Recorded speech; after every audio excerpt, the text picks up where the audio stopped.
Hello all, my name is Erta the Wanderer, and I've come out of the jungle today to talk about the brand new addition with one of our most esteemed generals, the Great Lizard Wizard. Hello, Wizard, how's Hello. it going? It's going great. Yep, and Excited for third. yeah, it's going to be exciting. And a special guest today, we have Caleb Hastings, one of the other Seraphon YouTubers out there. How are we doing, Caleb? Hey y'all, doing good. I'm excited about third edition. Yeah, a lot of big changes that's going to be making all our previous videos a lot harder to understand. Yep, yep. All Hey, it right. just means we get to redo them all, right? Yeah, eventually. hmm Better work ethic is needed, though. We're fairly sporadic. I Alrighty. mean, it's a hobby. Granted.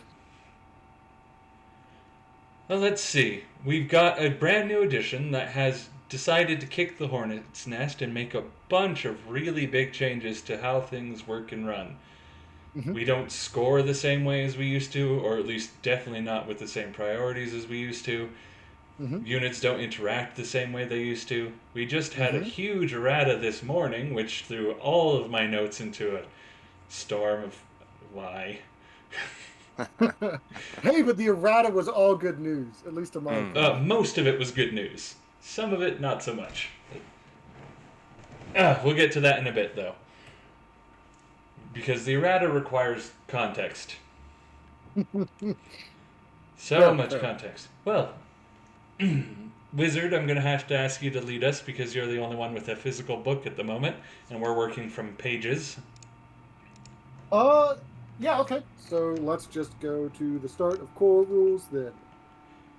So shooting, movement, that all pretty much stayed the same. The main thing is they have actually finally, thankfully, clarified start and end of phase for Mm-hmm. combat by being strikes first or strikes last. Yes, they have a pretty nifty graph here to help us just what comes when, and it's Yep. no more arguments at the table anymore. So that was great. Coherency rules did change. Quite a bit. So now units have to be set up and finish every move as a single coherent group. That part stayed the same.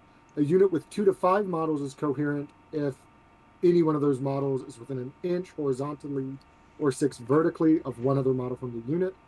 However, if it has more than 5 models in the unit, uh, it has to be within an inch of at least 2 models or 6 vertically, depending.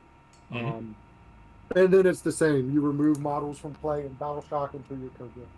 Yeah. So that makes horde units a lot more difficult for us. It makes running Croxigar in more than units of 3 somewhat hazardous. Rather frustrating, to Um, be perfectly honest. I always expect to lose one of my Crocs in the first combat because they aren't terribly durable. yeah, But I mean there are easy ways to offset that. Like you literally just double stack them and stagger them diagonally, and mm, then you only pull off the end, and you should always accomplish that goal until you're under 5 models. right, Um, but it's And still it makes there, it there's cumbersome. and you're yep. losing their bites. The back row's bites is one of the big things because that you're getting mortals from those. You're getting extra attacks from those. Yep. So that kind of hurts with the Croxigor. And it means that you have to put your Moonstone clubs probably front and center instead of front and to the side. Right. Um, I which mean, is, at least for me, that was how I used to put them because of how enemies affect pile in. You normally end up with more bubbled on your edges. And I Um, think now you might even have a better argument. I never took a Moonstone Club. I just wanted the reliability of the number of attacks. oh, I yeah. Maybe always it was did. maybe it was because I didn't see enough hordes. But now we're going to see even fewer hordes, I think. And so Yeah. there might be another tick in the column for not taking the Moonstone Club and just running So the the normies. normally the Yes and no. reason Moonstone Club only needs 5 opposing models for it to be worth Mhm. it, and you Yeah, almost always have 5 opposing models. the yeah, the other thing is at least for me, if I'm bringing Croxigor, it's because I needed them to accomplish a meta goal, which used to be like popping Marauders or any of those other horde units, like blowing up some Plague Monks, like all of that. yeah. That's still a thing. Like Marauders and zombies and Oh, goblins, like those they are are all still going part to of the meta. destroy zombies. Yes, exactly. No, it's amazing. Especially because zombies get back from units models they kill, and you only have 3 in the unit, so they don't Exactly. benefit. Yeah. Yes. No, Kroxagar are going to be like as Soul Blight finds its place in the meta, which I think is probably going to be somewhere at the high end of A tier. Kroxagar might be one of our staple units to try to counter them. Plus, Like, they're they do just so much work awesome. against zombies. Yeah. But They my anyway, unit boys. coherency. Yep. So not changed. Endless spells. That changed. They, in terms of them being bound, like everyone basically has them bound to the wizard. Right. Or Errata made it specific so that there's no range limit on that. Also, Um, Purple Sun doesn't break for us. exactly, because normally that breaks on a 5-up, or you have to roll a 5 or 6 for it not to break. Mm-hmm. So you've only got a 33% chance of maintaining control. For us, we just get it. Which means we're the only ones who will ever use it. Yep. Yeah. Man, I still haven't quite digested all the new endless spells because they changed. A lot of them changed pretty radically, and Yeah. so the Yeah. standards I normally took have they're gonna have to change now. I think so. Short I and quick think of it. Geminids is. Oh, go ahead. Yeah, short and quick of it is Shackles is amazing. Yep. Geminids is still pretty solid, but for entirely different reasons. Yep. And Life Swarm's actually useful now. Yeah. Yeah. Oh yeah, Life Swarm is amazing for us. Yep. Like, it's good for everyone, but it's really good for us. Mm-hmm. Mainly endless spells get hurt more for people like cities who use the teleporting abilities. Those are completely dead. Yeah. Yeah, but for the most part, we can still get a lot of mileage out of them. There are just some that are, I don't even know why they printed them that way. Like Burning Head is entirely useless now. It's like a one-shot endless 1d3, spell. yeah. Yeah, but so you can no longer dispel an endless spell the same turn that you cast it. Yeah. So in a way, it's actually kind of nice, because one of the things that I used to do is dispel my own spells and then cast them again. This does that for you. Like, each turn you can recast it Yeah. to do the mortal wounds. So I actually like Burning Head. I think it's worth its points. I was sitting here trying to think because I love my Burning Head spell. I put a Stegodon helmet instead of the Yes. skull. Oh, that's and cool. so I'm trying to figure out ways to use it, and it wants to be close range. That one does, and so like a close range combat wizard, you're throwing this out every turn and hitting a bunch of mortal wounds. And so I haven't made sure it would work, but if you use one of those enhancements to turn, a bigger unit, something tougher like a Stegodon, into a wizard, then you could cast that while you're in combat. Might work. There's some interesting interesting interactions that might happen with it, but Yep. Yeah. Another important thing to know about endless spells is you can now move across their bases. They don't block movement anymore. Mm-hmm. Yeah, there's specifically the Dwarven Invocation. Their Magmic Wall is the only thing I found that blocks movement. Palisade doesn't? That seems like another one that would work. It should, but it doesn't. Oh, shoot. It just blocks line of sight. Oh, well. That's still... I know, right? That would be useful if the generic spell didn't also do that, so... Yeah? Well, and so the other cool thing is, for dispelling endless spells, you now need line of sight of them. So, okay. you can throw up the Palisade in front of your endless spell between them and their wizard, so that they can't try and get rid of it. Some stuff like that. Like, there's some cool line of sight stuff that you can do, specifically trying to interact with spells, that I think makes Palisade interesting. But overall, I probably won't be bringing it anymore. Yeah, there are. Yeah, like Shackles is a big winner here. That was something I never considered bringing in the old one, and now it's really awesome. Having all movement is so amazing. If I remember, Shackles used to be 20 or 30 points, and so I found myself using it a lot in combat armies where I had that remainder of points left over. Right. Like, there were several Slaves to Darkness I did it with. There were some Skaven lists I did it with. Like, it was good utility, like reducing movement and stuff. But now it's just so much better. Like, it's fantastic. And it seems like you can use it defensively, so you can set it up to keep a unit from charging you, right? Yes. If they walk into it and that's where they have to charge from, yes, it has Okay. charge runs. So Okay. And like, what's going to be really annoying is when you see control lists that like use that Mm-hmm. and a Demon Prince of Corn. oh no, yeah, that's right because they confirmed in Uh-huh. the errata that And if it halves it twice, it halves it twice. correct, exactly. Oh, also Well, that hold on for Shackles. I think it says. I think I'm looking at the updated one. Yep. That if you're within 6 of it, you just cannot attempt a run or a charge. Yeah. It so doesn't the half it, amount so that- it. Yeah, but so you can lock out one whole area that's like a Okay. 6-inch bubble, Yeah. and then you can bring like someone to have it, so that even when Okay. they go around it, like they still have even further to go. Like the amount of area you can deny is huge. Nice. Yeah, it's one of the ones that most people want to bring. If they have And through wizards that can get it off. Coalition, I'm pretty sure you can work in a Warp Lightning Vortex for some armies. Yeah. Oh, that would be miserable. So that might be one of my armies. We'll see. Like Skaven Rat Trap with Shackles and a Demon Prince of Corn. Like, Yeah, because congratulations. you can You're not moving from this side of the table. Exactly. Yeah. Oh, that. I have a feeling they're going to have to fix that in the future. They might. Who knows? If only because a lot of people will not like it. Yep. Oh man. From the core rules, those are the major changes that stood out. Oh, they clarified flying, or fixed flying, which is now measured diagonally. That's fantastic. Instead of like just ignoring. Oh, that is going to help a lot. Because having those flyers who are 2 feet up a piece of terrain and you can't interact with, now they have to actually get there. Yes.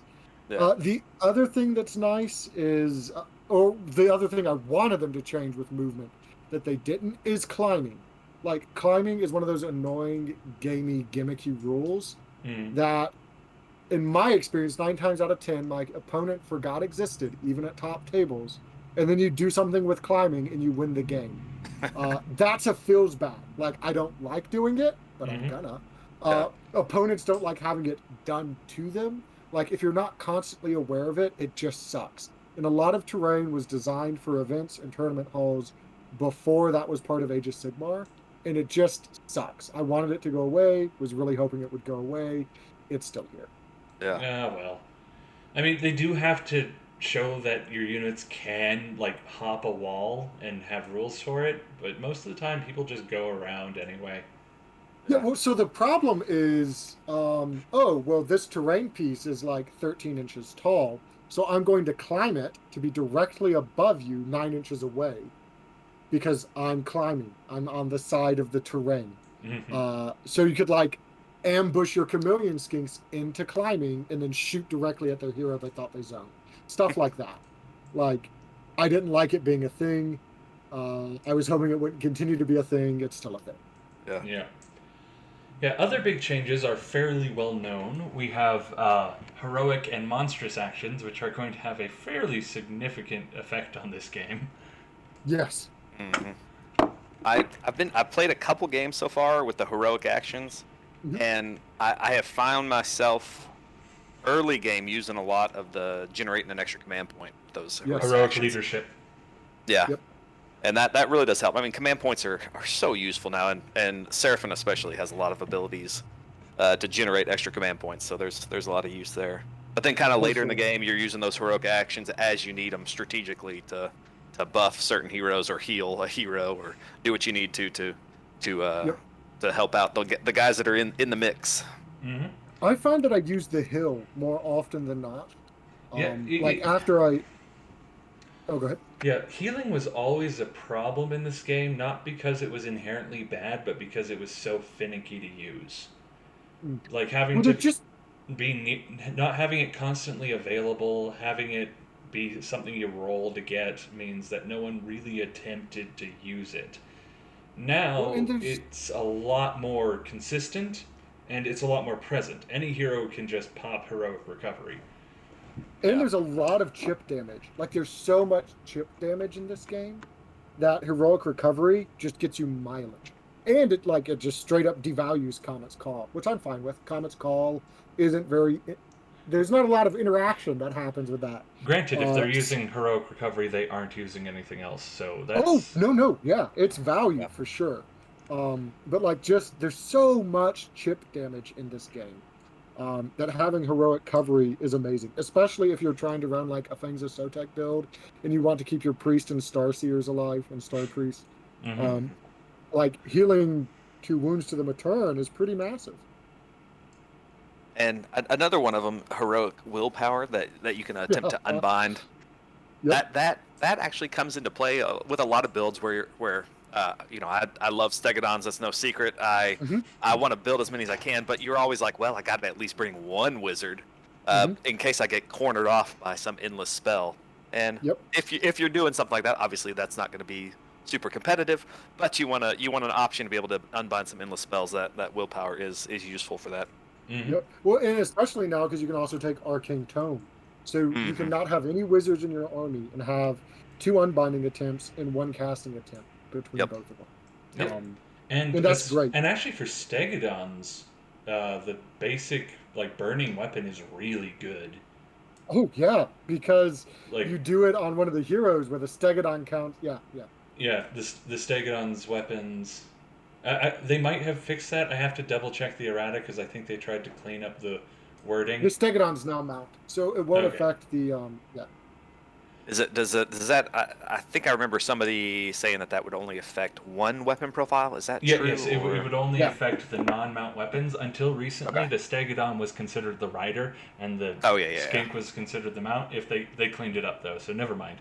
Yep. Still, Yeah. it would have been hilarious. I went through that same thought process, and it was like, never mind. I just went the other. Say Levy. But Yeah. that does at least the Stegodon Rider Helm now interacts with it. Mm-hmm. So that's something. Yeah, we also have Monstrous Abilities, which get our big stompy boys to actually do things now.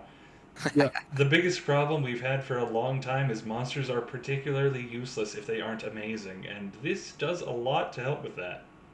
Yeah. Mm-hmm. Yeah. The other thing out of like core rule changes that I think is going to impact Seraphon a lot is Rally. Especially if you're running Skink Spam. That's the resurrect guys on a 6. You roll for each model in the unit that's been slain. That's fantastic. Redeploy is something you use at the end of your enemy's movement phase. At the end of any enemy movement, not movement phase. Yeah. Which is, the few games I've played, reposition has been amazing. Yes. Not necessarily for everyone when they talk about it says, "Oh, you'll just run away from me. I'll never get into combat with you." That's not how you use it. That's not how you use it at all. You use it by moving a kind of objective control. Yeah, like have a screen that's next to something that you don't want to be charged that moves sideways 3 inches, and now it's safe. Or being able to better position on an objective point so the opponent can't threaten it anymore. Mm-hmm. Yeah. Sometimes, yes, retreating is useful, but that's not why you're using this. Yeah, the one time I used it to be able to get right up to the edge of the objective zone, so it stopped my opponent from being able to get onto the objective from that angle. Mm. Like, it's amazing. Redeploy, anytime you can gain extra movement economy, it's amazing. Yeah, redeploy is just great. And even if you roll a 1, it makes slow things with movement 4 or 5 into movement 5 and 6, which is still really amazing. Yep. Yeah. Like, the units are considered to be good or bad by 1 inch movement, and so the worst this thing can do for you is make it from a bad movement to a pretty good one. Yep. I had one game I was playing, and the opponent moved. He ran onto the objective, just got barely enough models onto the objective. He knew he wasn't going to be able to charge me, but he ran and moved onto the objective. Well, then I triggered that and moved some of my extra units onto the objective that were in range for that ability, and was able to keep him from scoring that objective. He had run his guys, so he couldn't charge, but now I was able to move my units, enough of mine to keep him from scoring that objective, so it was pretty nice. So many games, especially with our old book, have been won or lost on 1 inch of movement. And this, do not discount this, guys. This is a really, really good one. Yeah. Arguably the best one. Rally is also good, not necessarily just for hordes, but definitely for hordes, but also for like elite units that you might get an entire one back. Yeah. Yeah. The terrain changes were pretty nice. Like they clarified wildwoods and just said that the footprint counts as part of the terrain. Mm. So it doesn't act as a barrier, which is how it worked before. Almost always effectively did the same thing until you got inside of it, and then it didn't. That was annoying. So they fixed that. It's just all terrain. They changed garrisoning, cleaned that up some. Mm-hmm. So the garrisoning for our type of terrain means you can put 15 models in, which is big for us because it used to be 20 wounds worth of models. Mm-hmm. But no model with 10 or more wounds can be garrisoned. So that stops like some of our things. Yep. A few What about our terrain feature? What happened to our terrain feature? Do we want to address that now? We can. Yeah, the FAQ. We get to set it up in our territory. It's no longer a 50-50. It's a... Yeah. So what's really funny is, and I'm going to take credit for it, but I know it's probably not. One of the first events I went to was right after the Realm Shaper engine came out. It's the only one I got to go to. And I asked the TO, how do you want me to deal with this rule? And they were like, I don't know. And I was like, can I just pick up a piece of terrain and swap it out? They're like, yes. And so that's what like every event packet, because they did that. And then like it got discussed on the ITC forums. And then I think ITC just made that the thing. Nice. You can do that now. So instead of like, you can set it up outside of 3, outside of 3 of an objective, outside of 3 of other terrain. Outside of 3. That means you control that objective. Yes, correct. Ooh. It's huge. The other thing is you can remove a piece of terrain that's either wholly or partially within your territory, right? And then try to set it up. That's actually probably the best part about this, because having that one piece of entangling terrain that's right in the wrong place is so hard. And now we can just get rid of it. Yep. Yeah, or like, oh, your arcane terrain is slightly dipping into mine. Guess it's gone now. That's great. Or, oh, you set your OC Bone Reaper Nexus up in the middle of the board. Okay, I don't know if that's true, but that would just be mean. That also changed. I think I was reading over it closely because one of my sons plays OBR, but the Nexus I think is also in. It's basically changed to that same Realm Shaper engine. It's on your deployment zone. So that's too bad. Yeah. That's the only FAQ I haven't gotten to yet was OBR. It's still rough. Yeah. But yeah, no, it's fantastic. Also, Bastillodons have 8 wounds, if not in Thunder Lizards, right? Let me double check, but we will see. I feel like that's the case, but maybe I'm wrong. I think they're 10. Yeah. I think they're 10 or 12, because they used to be 8 back in the day. Yeah, they're 10. Okay. I'm just remembering the old rules. Too bad. Yeah, that's the problem with playing through. Oh shoot, how many has it been through? 5 editions now? Yeah. No, 6 editions now. Okay. I've been at this a while. I think Wizards. They still can't make the snakes good. Yeah. Yeah. No, talking about some point changes though. Bastillodons with Arc of Sotek are only 185 points now. Like They're cheap. For a monster, that's not bad. That's not the the one-up worst. save. Yes, exactly. The one-up save isn't as good as it once was, but it is still pretty awesome. They're gonna do 2 to 3 mortal wounds in combat. So like I don't know. I don't think there's something that I would spam, but if I was like, geez, I have 200 points and I don't have a monster in my list yet, like I would definitely look at them. Yeah. Just because so in terms of scoring, there's now all these strategies that you do each round. You declare what you're going to try and accomplish. Accomplishing it gets you 2 points. Sometimes there's other conditions that allow it to be more than 2 points. Especially, a lot of those for this battle packet involve monsters. Gur is the land of monsters, so makes sense. Yeah, you can get up to 3 if you have a monster. So I feel like every army wants a monster in it, or you're just giving away 5 potential victory points. Plus, giving away access to Roar, the one that the Titanic Duel, Stomp. And Stomp. Also, like the one that destroys terrain is really useful situationally, and the fact that you don't have to pick one makes it very useful. Yeah.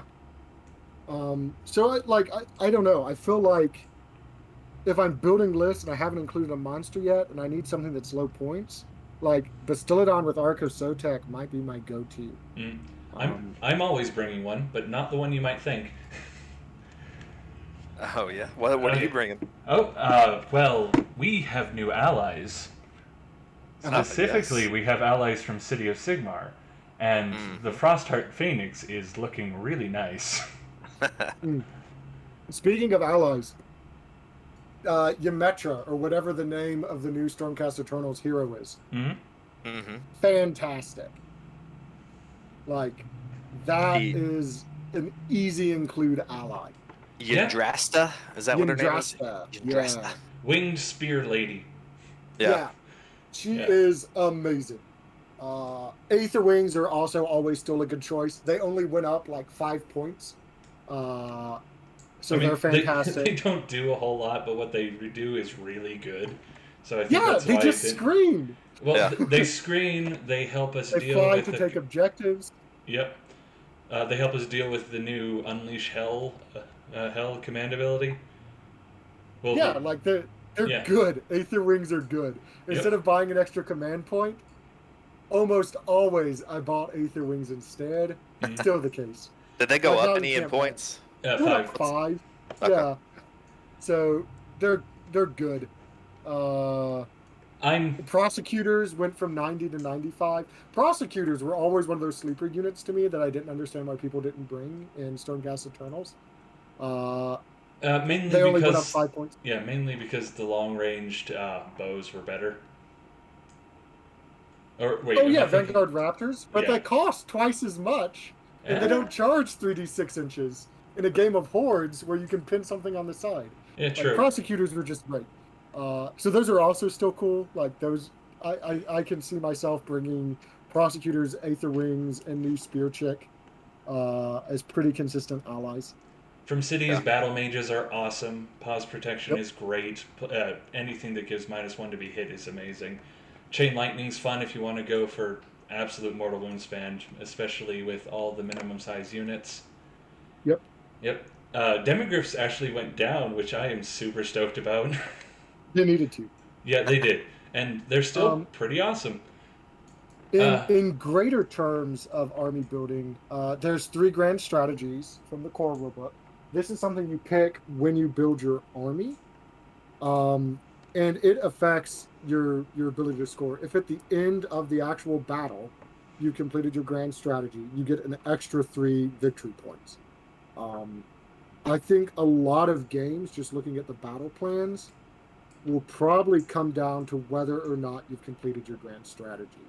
So, like, picking the right grand strategy, hugely important. mm, Um, there's 3 universal ones from the core rulebook, which are also in this one.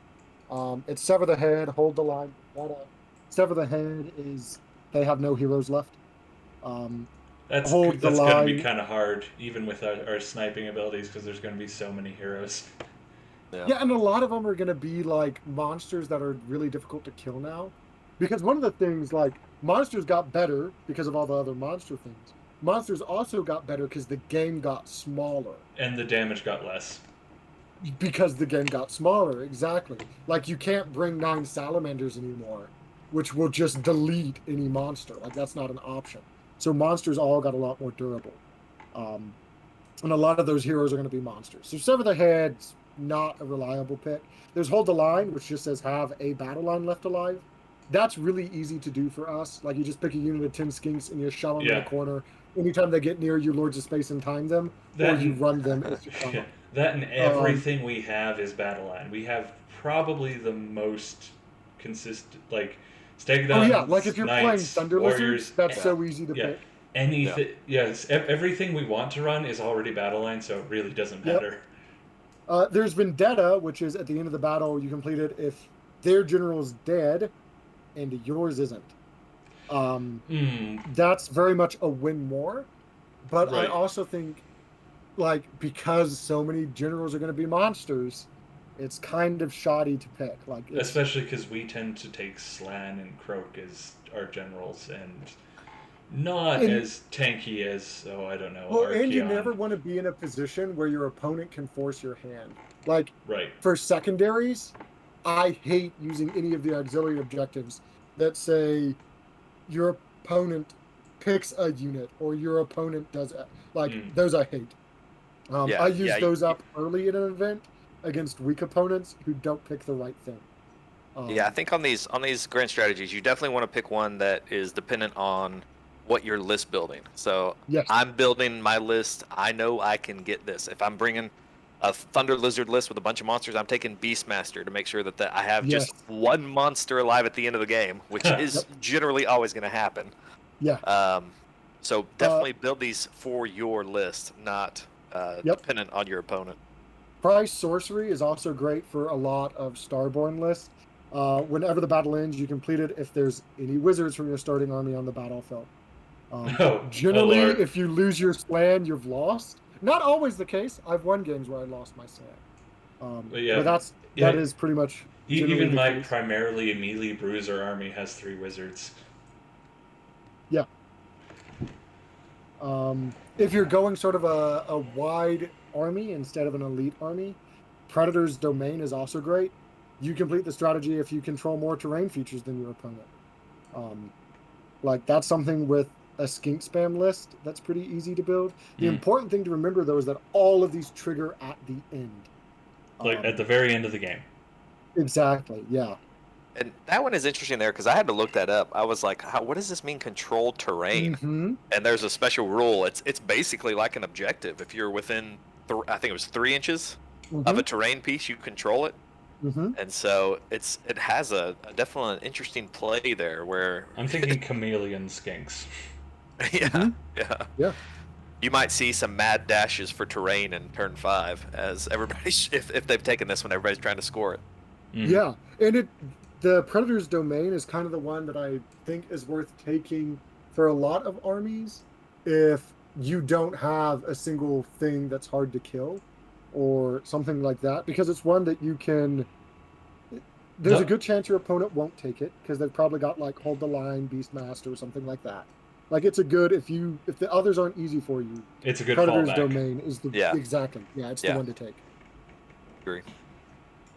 And then they've got the little battle tactics. Most of them just added something to do with monsters. Ferocious Advance is like the equivalent of Hold Center. You just have to run 3 units, and they have to end within 3 inches of each other.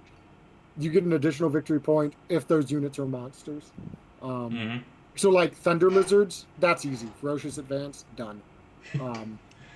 Especially if you're running like combat Thunder Lizards with Arcs of Sotek instead of shooting Thunder Lizards. Yeah. And since we're talking about secondaries, these are very important, guys. The game doesn't score like it used to. Objective points are almost not as important as secondaries are. Yeah, you definitely want to. Yeah, you want to get very good at picking these when it's viable to use them. Yep. Some of them are a lot harder to pull off than others, and if you can do them at that point in time, do them then. Try and save the easy ones for later. I found myself on this Ferocious Advance. I found in the couple games I played, this was one I could easily complete later because it's just 3 units. And so, if I had my Slan, a unit of Guard, and an Astrolith Banner, I could run them in a circle if I wanted to. It's only 2 points because they're not monsters. You do want to maximize these, but there is an ability to get these pretty easy sometimes. Yep. Yeah. The one thing to keep in mind, though, is with the way garrisoning worked, if you're in garrison with those units, you can't complete it. Granted, don't they trap yourself anyway. with that. Exactly. Yeah. So, like, that's just a trap to be aware of. But yeah, Ferocious Advance, really easy to do late game. I think Take Center, to have most models within 6 of the center, is still the best I went first strategy to complete. Yeah, especially for us because we tend to be very body heavy. If we aren't running Monster Mash. Anyways. Yeah. Like they're not going to be in the center anyways by that point if you're going first and they haven't gone. It's basically just a free 2 points. But the main thing is you want to be getting 3 points out of all of them. Like, you want to do those ones that involve monsters. That's an extra 5 points over the course of the game. Like, those are priority, at least for me. Like, those are the ones I'm looking to get done first, because my monsters are eventually going to start dying. Like, everyone's going to be trying to kill monsters in this edition, Yeah. because you've I got to wonder save those extra why. points. Yeah, I mean, Yeah, passively, Bone Splitters got better because of it. Right? Because they're so anti-monster. In fact, a lot of factions that had some bizarre anti-monster units or abilities that everyone, when they came out, was like, why? Why is that a thing? They now are not terrible. Yeah, like Beast of Chaos, they've got that spell that makes a monster do damage to a unit near it. Mm. And you're like, cool, I'll never use that. And now you're like, ah, yes. I'll use it all the time. But yeah, like orcs, you mentioned bone splitters, but also like brutes. No one even ever considered brutes, because brutes were terrible. But they do well against monsters. So now that monsters are a thing. Lay low the tyrant. Not that I'm ever running liberators when there's the new spear guys. Yep. I think there is a little bit of a trade-off, because if you're doing a monster hunting army, which is one of my sons, he plays Astral Templars, which is monster hunting, pure monster hunting, and so he's liking this edition. But we found that he is getting those extra point for killing a monster each turn, but he's losing out on a lot of the battle tactics, which score you an extra point if you do it with a monster. And so, well, they aren't mutually exclusive. You can do both. Yeah. And I found in one case where I think it was Bring It Down, I scored 2 points for picking a monster. I killed it with a monster, so I got another point, and I get a point for Predators and Prey. So that was 4 points from killing that monster, which was pretty clutch. Yeah. Oh. Yeah. Overall, you kind of have you have to think about the point system in 3.0 differently than before. You've got your 3 points for grand strategies. Each round, you've got a possible 3 points for objectives. And this is in most battle plans. There's some that are a little bit different. And then you've got up to 3 points for battle tactics, and then 1 point for killing a monster. So you're going to score about as many points from battle tactics and things as you are from the objectives. Provided so you're doing it it's not purely an objective game anymore. Yeah, which I really like, and I like the balance they struck with it. Yeah, I really like it, because it allows counterplay a lot, like, and it changes how you prioritize things. Like, I want this unit dead because of what it does, but I have to make sure I kill this unit because I can't miss out on these 2 points. Like, I like that a lot. Another reason to be very careful of when you use what abilities. Yes. And I think that's really what's going to separate, like, good play from great play, is choosing the right targets, the right secondaries, like doing all of that. Mainly do your best to give yourself options. Yep.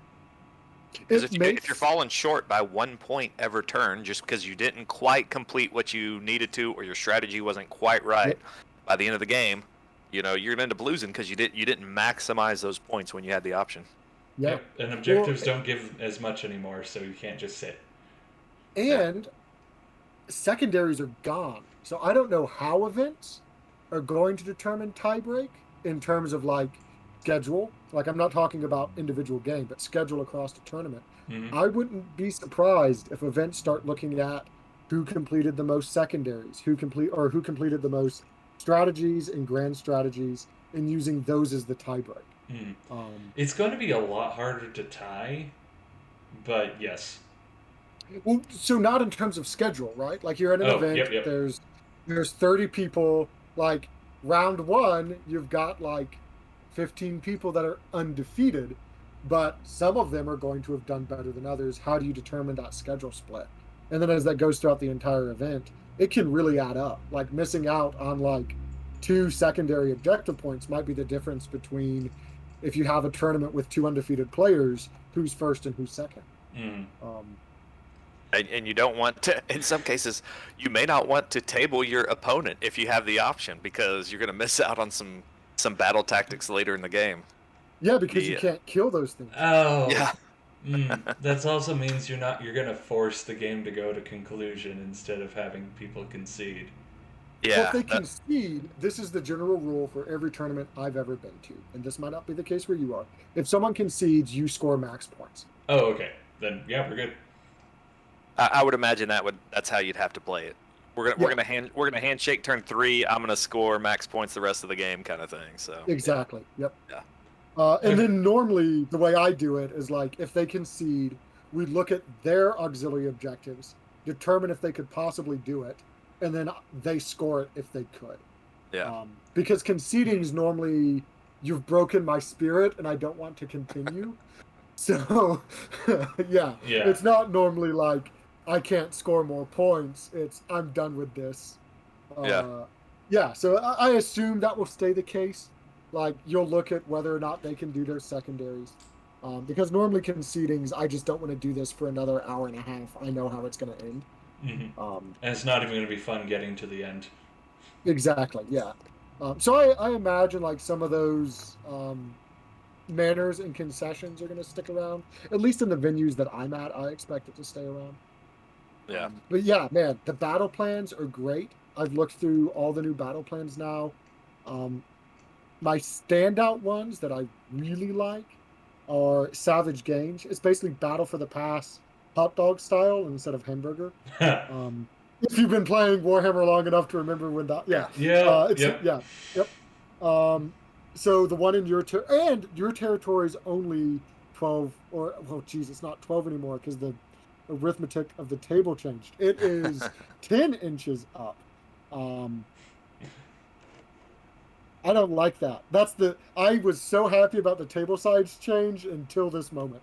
But anyways, Oh dear. if it's in your territory, it's worth 1. If it's in the middle, it's worth 2. If it's in your opponent, it's worth 4.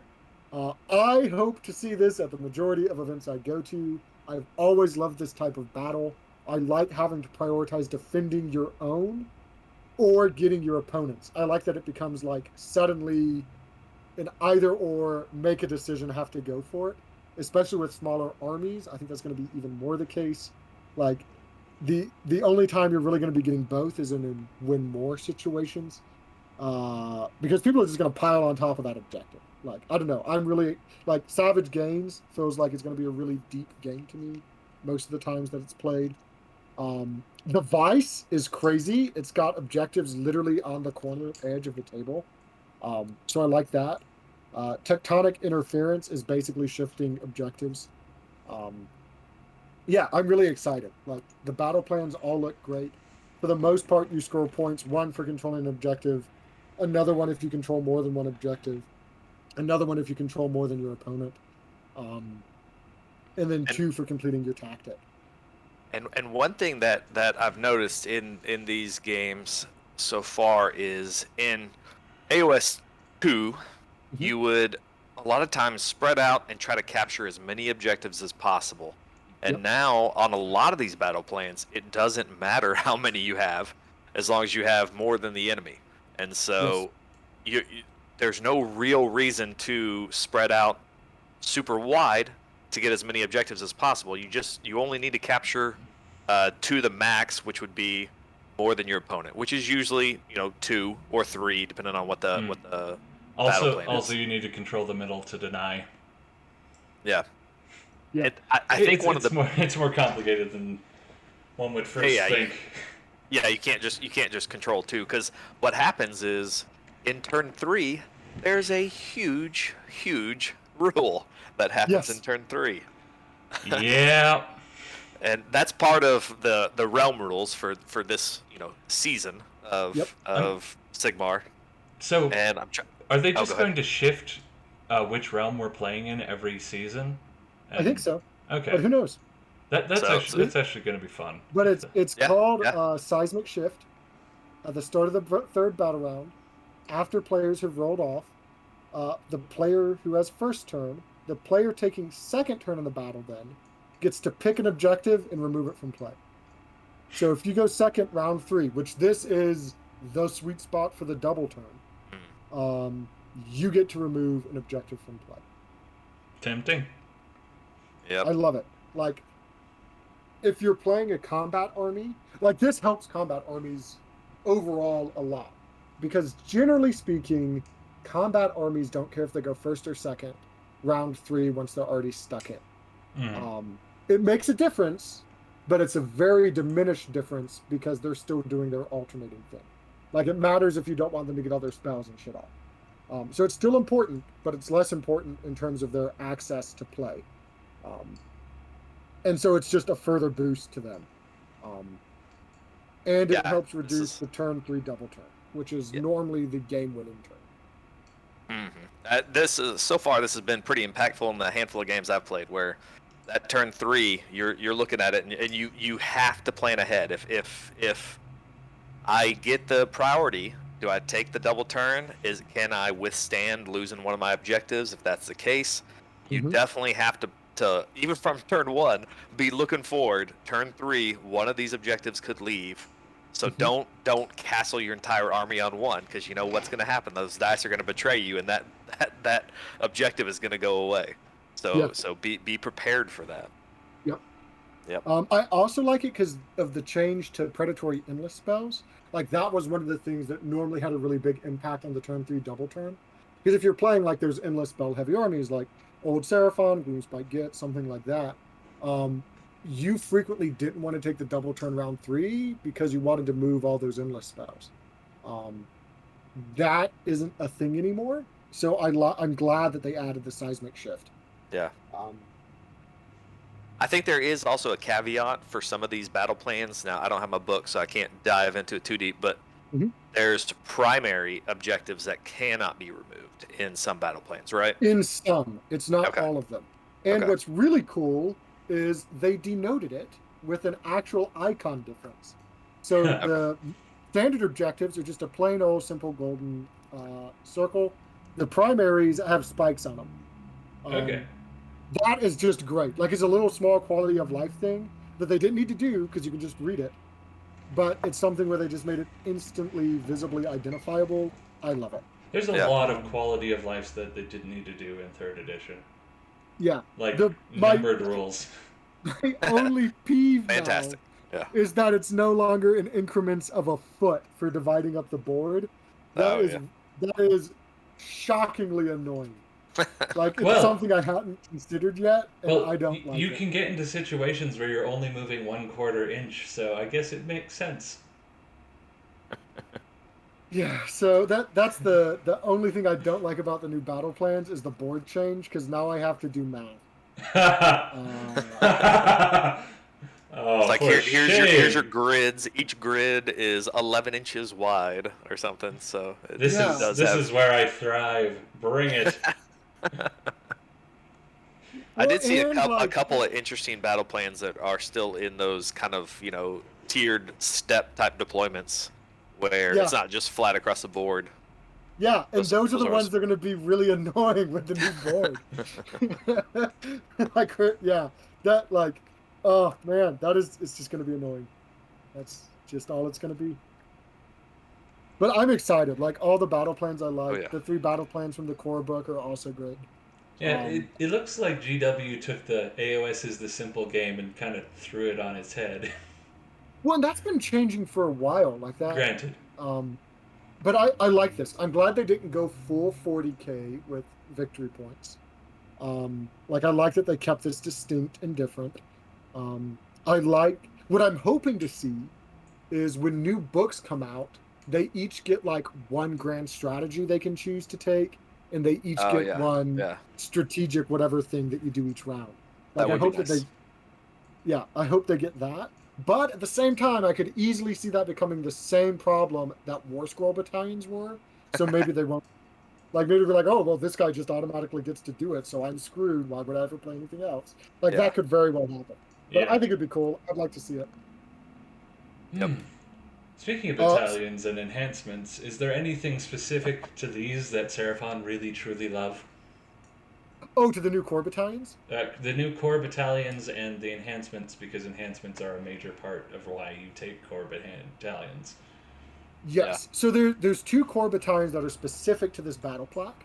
There's the Alpha Beast pack, which is amazing. 2 to 3 behemoths.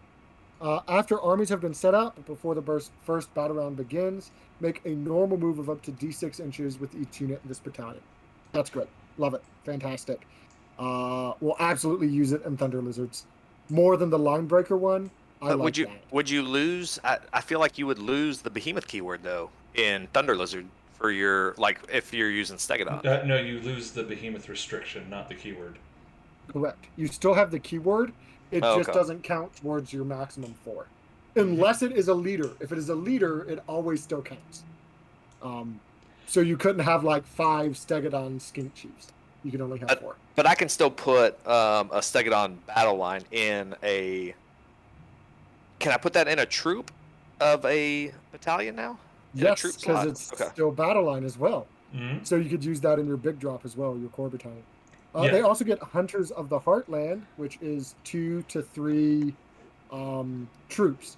And any units from that battalion can be picked when your opponent carries out Monstrous Rampage. So they're not targetable. You can't roar them. You can't stomp them. It's amazing. Yeah. If you've got Horde That's units, definitely what I'm going to be doing. Yep. Yeah, if you're running Skinks and you're running Skink Blobs, putting them in Hunters of the Heartland so they cannot be roared, great. Mm-hmm. Another reason why Geminids is still good. Yes. Yeah, and we didn't even talk about it. We ended up skipping it. Geminids is amazing. It just deals a mortal wound on a 2-up for each unit that it passes across. And that unit, if it suffers the damage, cannot be targeted or issue commands. So good. Yeah. Same as Roar, only you can hit multiple people with it, and you don't need to keep your monsters alive. It moves at the end of every hero phase. Mm-hmm. Because you're just smacking people. Yeah. So good. I love it. But yeah, so let me actually get to my cheat sheet on core battalions. In terms of Warlord and Command Entourage seem like the best to me. The ones that just give 2 additional enhancements? Yeah, you get the enhancement and then you get the strategies where once at the start of any of the hero phases get... Yeah. Yep. Yeah. It's weird that they put those 2 together because all the other ones are if X, then you get free to use ability without CP. Why don't you just take the one that gives you a free one with no restrictions? Yeah. Because you also want the enhancement. No, that's my point. If it was just, even if it was just no enhancement and just the free CP, it's better than half the other battalions because you get a free CP under certain restrictions, and this one's just free. Well, and I could be wrong, but how I read Warlord versus Command is Warlord gives you both.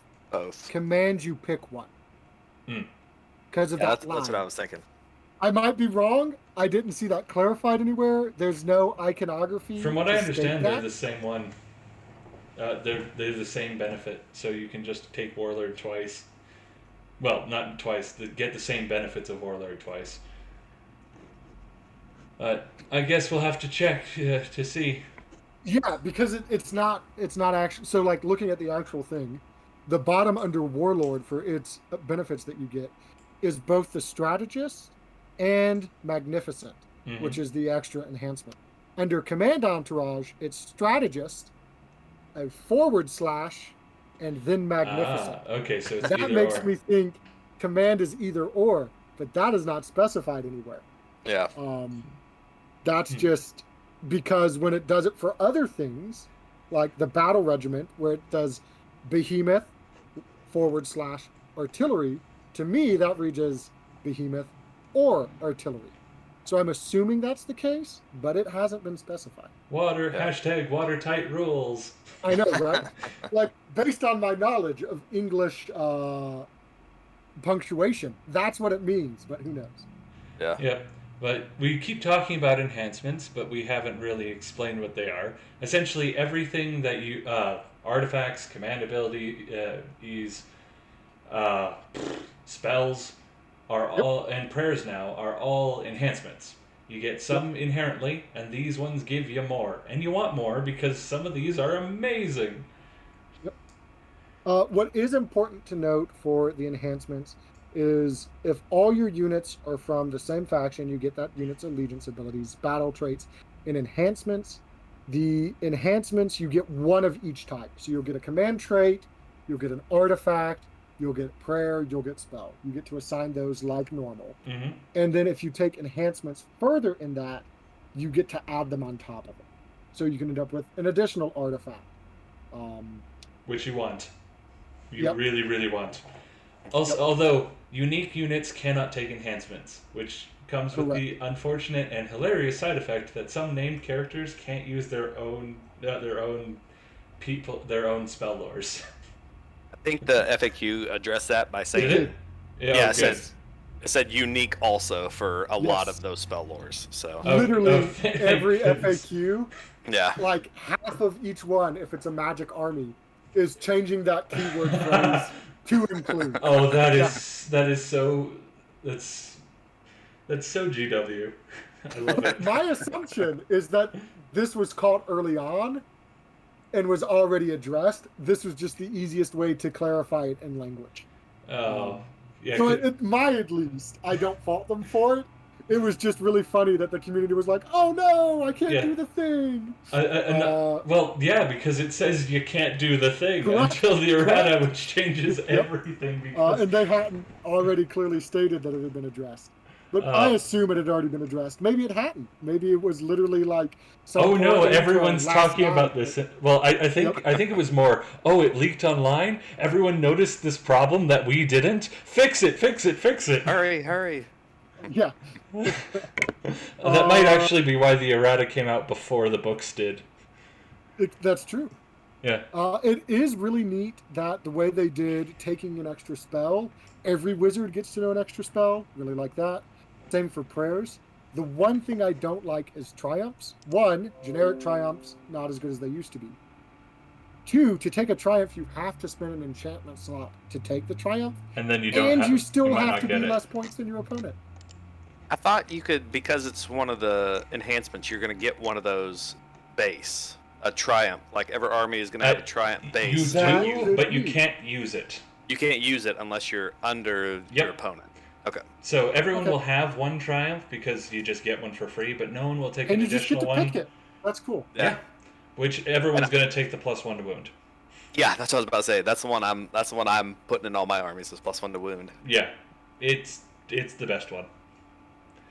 I mean, Battle Shock immunity is not bad, depending on who you are, too. Yeah. Granted, but especially for us. Especially for, like, those bomb units. Like, I'm thinking Gloomspike gets.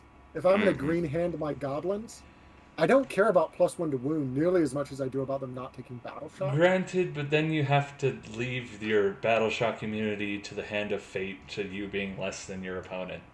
Oh, yeah, that's true. But you'll know that, right, before you set up? Possibly. I think you have to choose enhancements before as part of your list. Oh, no, you do, right? But you choose that as your triumph, because you're either getting it or you're not. And you can play around it and whether or not you get it. Okay. And then you have more triumph or more command points for I'm the boss and I'll stab them good, which is the only thing any Goblin player should ever do. Yeah, fair enough. And until they get a new book, and oh lord, do they need a new book? The generics for some of these enhancements are great. Yep. The command traits, Master of Magic is awesome. Once per hero phase, reroll 1 casting, dispelling, and unbinding for the general. That's a standout. You can reroll Chance if you're a prayer, if you take High Priest. A lot of people are really happy about that one. I'm on the fence. It depends on your army. Yeah, like Daughters of Cain, that looks pretty good. Especially because your general's already a priest on a cauldron. Yep. Out of universal artifacts, there's the Amulet of Destiny. It's just a 5+ ward save. This is going to be... This is the Taking one all the everyone time. will take all the time. No questions It's the new asked. Aether Quartz brooch. Yeah. Yep. I mean, Aether Quartz brooch was still probably better, but this is amazing. Better, yes. And it's worth. I mean, in a lot of our lists, it's worth. I mean, it's worth taking, especially on these big monsters. If you can list build towards this. Well, I mean, everyone's going to be able to get Warlord. It's almost impossible not to get Warlord and/or leadership squad. So everyone will be rocking a 5-up ward on at least one of their heroes.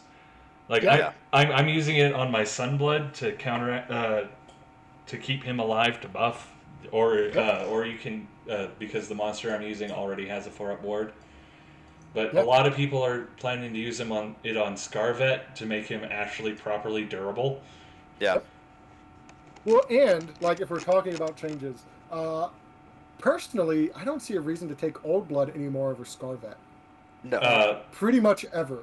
I thought they were going to update his command ability or something. Mathematically, they do the same thing. They don't even do... They do a difference of 2 damage when they... But one can stack and the other can't. Actually, the other one can stack because the rule of 1, they can apply +1 to hit to 2 different units, but the difference of 70 points does not make that worth it. Yeah, and you could do that through just all-out attack anyways. Well, no. You can only use all-out attack once. You can only use the Old Blood's command ability once. If you have both of them, you can get +1 That's true. twice. If you're trying to stack over top someone's modifier. Oh, you can't do it to the same unit, but you can do it to 2 separate units that both need the +1 to hit buff. That's why you would take an Old Blood. But if you're Kotal's Claw anyway, though, chances are you've charged. Well, if you're Kotal's Claw anyway, you shouldn't. Yeah. I agree. I think there's no reason to play Kotal's Claw anymore. I think you should only play Thunder. It's rough. It's rough. Yeah, but So I think what happened is the ability, the fact that you can't stack 6's do something buff anymore hit Scar Veteran, but GW didn't notice that nothing else in our entire army grants 6's do something. Like, not nothing, but almost nothing. Yeah. And so they dropped its points with the idea that this is an either-or choice when it's not. And I think that's why they're so cheap. Well, I also think it's because Saurus needed to get better and Skinks needed to get worse, and the book accomplished that. I still think Skinks are better than Saurus, but that's a side point. I think that Saurus got less worse than Skinks got worse. But that's fair. We started in a high place, so getting worse doesn't hurt, and I'm still confident that I'm going to be able to smash face with my Warriors list. But yeah. Arcane Tome also stand out. It makes a hero a wizard. They can attempt to cast, bind, and dispel 1 spell in the same way as a wizard. If they're already a wizard, you get to add 1 to all those things they could already do. Caleb was talking about this earlier. It's really useful for his I didn't bring any wizards today lists. But for the most part, we don't mind or care. Yeah. Especially now that you can walk over endless spells, they've become a lot less of a headache hindrance for movement. Yep. So, which is primarily how I use them. Like, I'm never going to bring Soul Tide again. Like, there's so many of those big spells that I brought just to be a wall. I'm just not going to use them anymore. Yeah, I liked Gnashing Jaws back in the day just because it was super cheap and it was giant, so you could throw it into gaps to block stuff up. Yep. Yeah, that was the exact same case for Soul Tide. Like, Soul Tide was like Soul Tide's huge. And it's massive.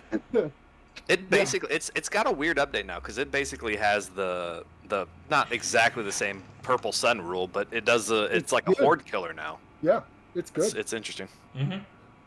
And because of how big it is, it can still really restrict movement because you still can't end on top of it. Yeah. So like you can put it lengthwise in front of a monster and basically stop it from moving forward. Yeah. Like because monsters tend to be fat. Yeah, they've got those. Actually, it completely blocks out Kragnos because he doesn't move fast enough to get his fat butt over it. Yeah, exactly. So like, there's still some uses for it, just because they can't land on top of it. The universal spells are all good. Flaming Weapon, like you give, I don't know, say a Scar Veteran Arcane Tome, so he's a wizard, and he casts Flaming Weapon on himself. So he gets to add 1 to the damage characteristic of his 6 attack spear. Like, there's some cool stuff you can do. Levitate and Ghost Mist are also great. Yep, Levitate isn't as useful for us, especially because we bring slans and we make people fly and -1 to hit. But for a lot of people, the ability to make something fly is very, very useful. Yes. And Ghost It Mist... isn't hard to cast. It goes off on an 8. But yeah. I mean, you're making 40 people just fly, which is probably really tough on that poor wizard. Yeah. Just him straining as everybody just floats. That reminds me of something really important we didn't cover.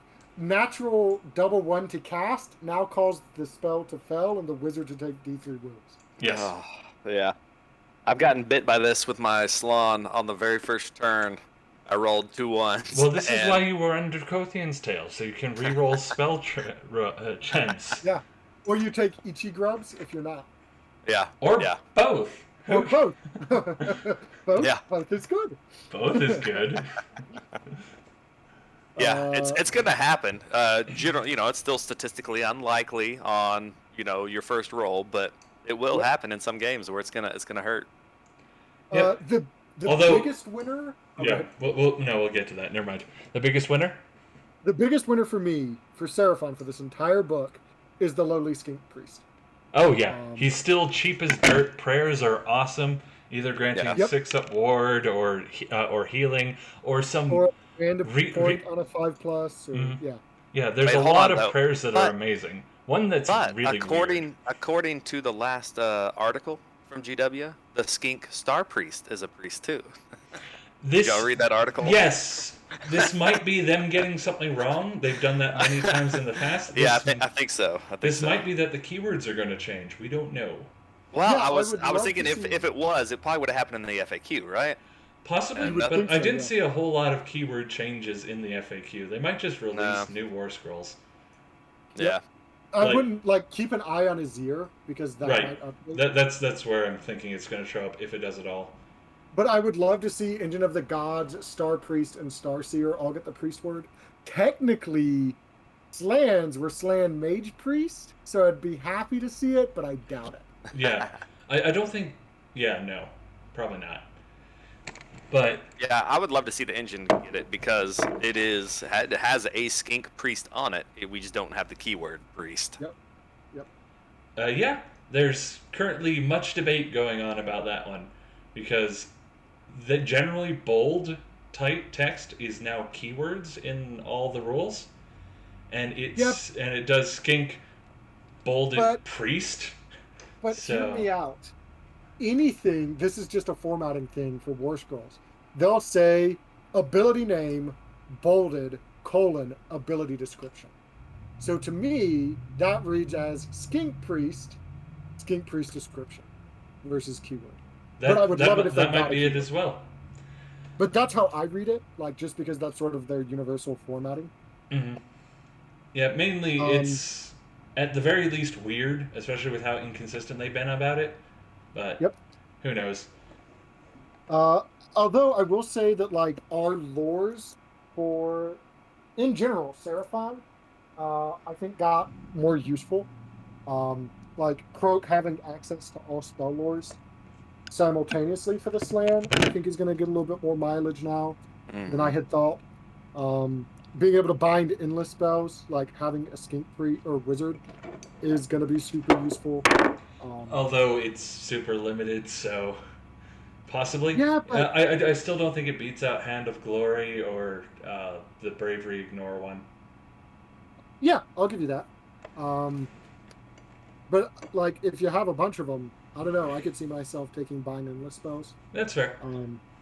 Yeah, I think Hand of Glory is in an interesting space because from everything I've seen, there's a lot fewer rerolls nowadays. Yes. Yep. And so that's one of the few rerolls we have access to. Yeah, going from the army that rerolled everything to the army that can actually reroll ones, which no one else can. Yeah, that was our shtick, was back in the day, Aslith Bearer, I'm rerolling all my hits. Thunderquake, I'm rerolling everything. Oh yes, that was glorious. And Ripper Dactyls, and there's just so much that was reroll. Mm-hmm. But I don't know, I can see myself, because of the number of artifacts that are going to be in this game, Mysticon Forging. There's a good chance Croak's going to try and cast that 3 out of 5 turns of the game. The whole problem with it beforehand was it had so few targets. A lot of armies just had one person you could hit with it. And all that person had to do was not go near Croak. Yeah. Yep. The other thing, though, is now Drain Magic is amazing. Because all of our endless spells are just bound. They just straight up are. Mm-hmm. It dispels, it goes off on a 9, dispels all spells within 24 inches of the caster that are not bound. Like, Oh, but just our spells aren't bound now; they're bonded. Yeah, that's also on top of that. It says to use the new War Scrolls, and the new War Scrolls don't have the bound keyword. so, so through the FAQ, like, let's see if I can actually pull this back up. Yeah, I was trying to look to see if it mentioned that spell. Well, I'm pretty sure for the new, I don't think they used the word bond. Let me pull up the spells. Like it's I changed. Have to double check. Yeah, it's changed spell lores and bonded endless spells. Endless spells summoned by summon wizards or Seraphon wizards are bonded to the model that summoned them. So I'm gonna have to do another errata to fix the errata. Yep. This isn't the first time this has happened, but all right. Yep. Hashtag watertight rules. GW really shouldn't have given me that bullet from my gun. Yeah. Yeah, I've seen so many memes just on watertight rules. Most of them are Titanic memes, but still. I mean, yeah. Oh, and man. It even mentions that later on the bind endless spells. They've updated that wording to bonded as well. So it may be on purpose to be bonded. So yeah, you can use drain magic, but it nukes your stuff too for now. Yeah. Yep, that's too bad. Well, hopefully that gets fixed. Fingers crossed. Yeah, for the most part, that covers the big new things that Third brings in. We also have. I've got one thing. Okay, what about? So I'm still having trouble with this. List building. So previously in list building, you basically just needed your points and your restrictions for how many battle lines and heroes. We've added this extra layer. Oh yes, we're actually going to be getting that in the outstanding issues people have section that's coming next. Oh, okay, perfect. Okay. Yeah, cool. Because there's currently a fairly large debate going on about this. Okay. That covers the general overarching. Yeah. Fair enough. Mm-hmm. Next, we want before we get to our specific FAQ and points changes and everything that affects us, we also want to deal with some concerns our community and other communities seem to be having with Third Edition. At least, not necessarily to put those fears to rest, but just our general takes on them. Try and put things into perspective when people aren't running around with like their heads are chopped off. Like one of them, Caleb was about to bring up, is the reinforcements rule. This has thrown a big monkey wrench into people, well, specifically like me, who like to play legions. But also, this is one of the trifecta of melee is dead. A lot of people have been decrying that melee specifically is dead, and this is one of the parts that we have to address for that. What are your guys' opinions on the new reinforcement rules? I think it definitely hurts some units. Specifically, this might have been targeted specifically at our skink spam lists because it does. It's definitely how GW decided to handle hordes. One of the things, but yeah. So I have intentionally avoided the sky is falling discussions. Mm-hmm. So I'm not super familiar with this specific talking point. So I want to make sure I understand it. People are saying that because of reinforcement points, melee-focused combat for armies is now worse. Is inherently weaker, yes. I would argue it's inherently better. Mm-hmm. Because if you go to MSU for combat, and you're a combat-focused army, and your opponent is a shooting-focused army, that means you have more meaningful action economy due to the number of activations to force their pile-in and to force their earlier activation, so you can activate at more opportune moments. Like, maybe that's maybe that's not common for most levels of play, I don't know. But to me, that just made combat armies better. Like, running elite MSU combat got better. Like, just strictly speaking. Provided they don't depend on horde bonuses to do stuff. Yeah, but like, so one of my armies I have, I don't play it all that often, is a clan Pestilence army. Oh, so it was actually, this really does hurt Skaven. Yeah, it was 160 rats, a couple furnaces, and then a vermin lord to summon it. yes. And that army is basically unplayable. I mean, you can have 2 hordes and then a bunch of MSU plague monks which do nothing. And so they're 40 man instead of 40. Yep. So yeah, it hurts your buffs. 240 plague monks. And they're giant rats who can't even get to their horde unit size, even if you full out buff them. Yeah. So yeah, like that hurts some of them. Like plague monks definitely got hurt. But if you were looking at like what armies were common for Skaventide, normally you saw a block of 40 plague monks, and you didn't really see the like here's my 120 plague monks with 2 furnaces build happening anymore. So yeah, that build undeniably got hurt really hard, which sucks because I owned 120 of each version of plague monk. Because that's just the way I collect armies. If I can build it, I want to be able to build it anyway, and so that's what I did. So yeah, if you need some plague monks, hit me up. But I don't know. Overall, table got smaller. The way command points stack, the change to modifiers. Because you know what really hurt combat? It wasn't the table being big and shooting being really good. It's how easy it was to stack negatives to hit in combat. Like there were multiple armies that made it -3 to hit them in combat. That's gone away. Like overall, combat's gotten better in my opinion. All right.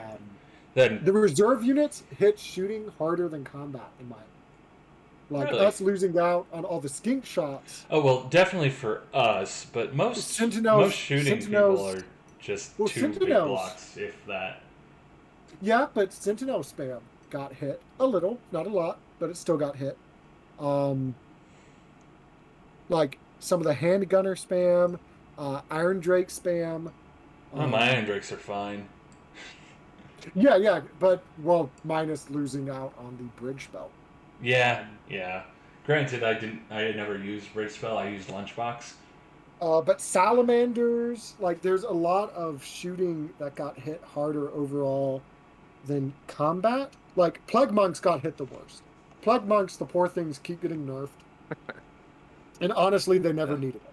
Like even at their max with their dreaded death frenzy and stuff, you just shot them and it was problem solved, and that still happened sort of during a shooting meta. Well, like, back then not many people could actually shoot them.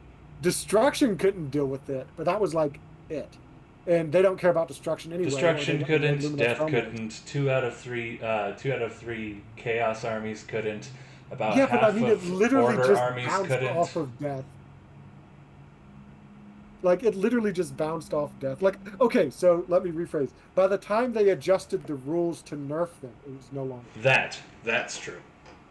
It was just bad feelings and a horrible, horrible war scroll that everyone hated using. There were lots of dice. If this, then this, if this, then this, if this, then this, if this, then this. Yeah, it was... no, pulling out all your separate 6s was annoying. Like... Both players had to know how the unit worked in order to use it quickly. Yes. And like a lot of people had games. Yeah. Oh, go ahead. A lot of people when playing against them were just, you hit me, that unit dies. Let's not roll it.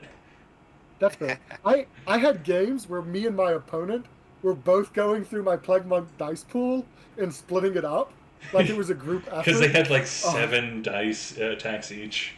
Yeah, and like you just wanted to get through it quick.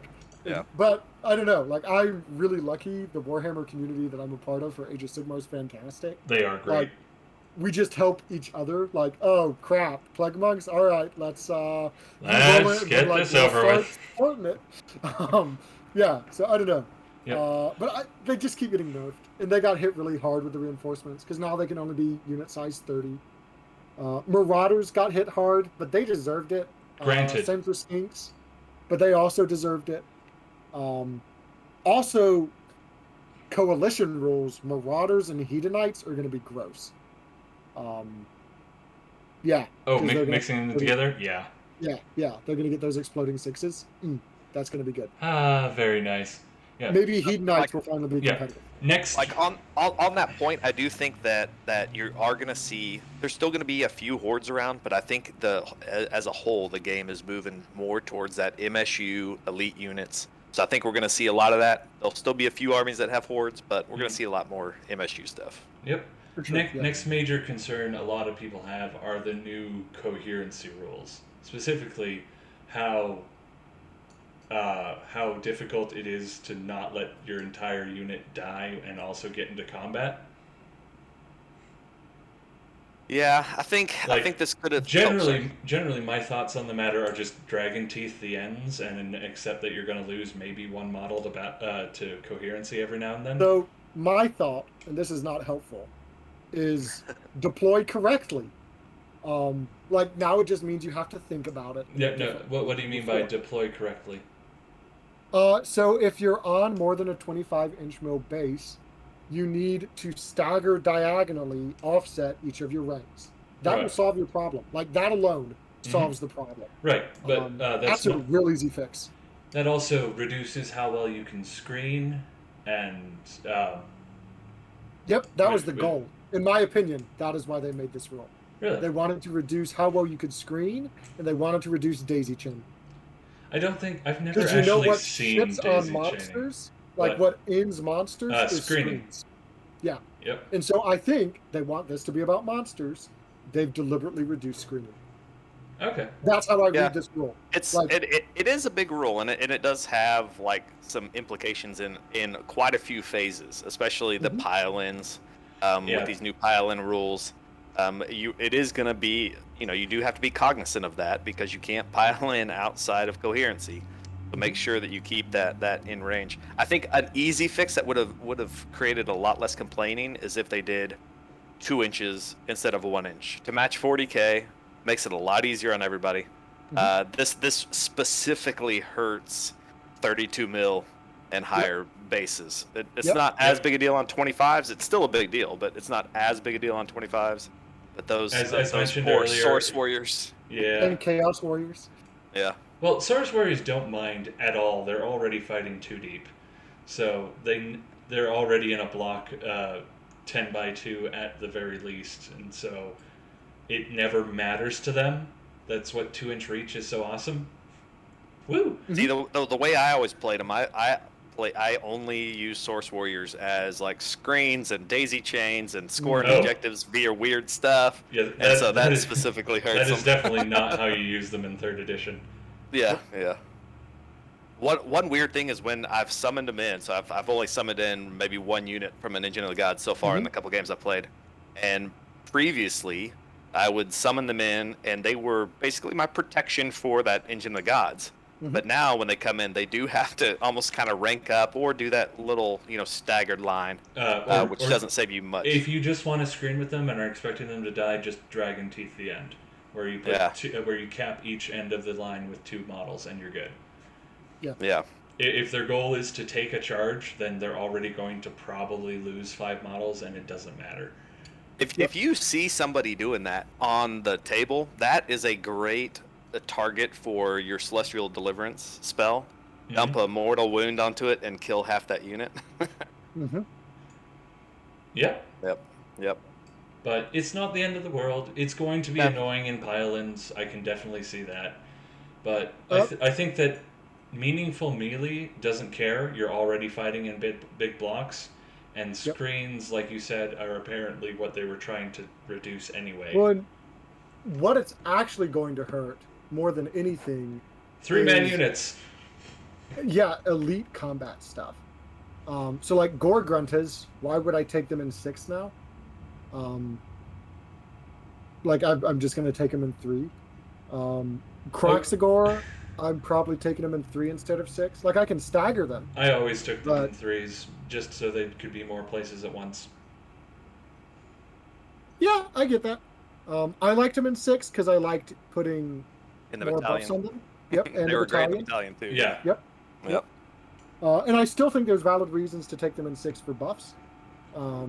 Right. You just lose out on one dude, and like I said, you're probably going to lose a crossguard in their first combat, so it won't matter after that.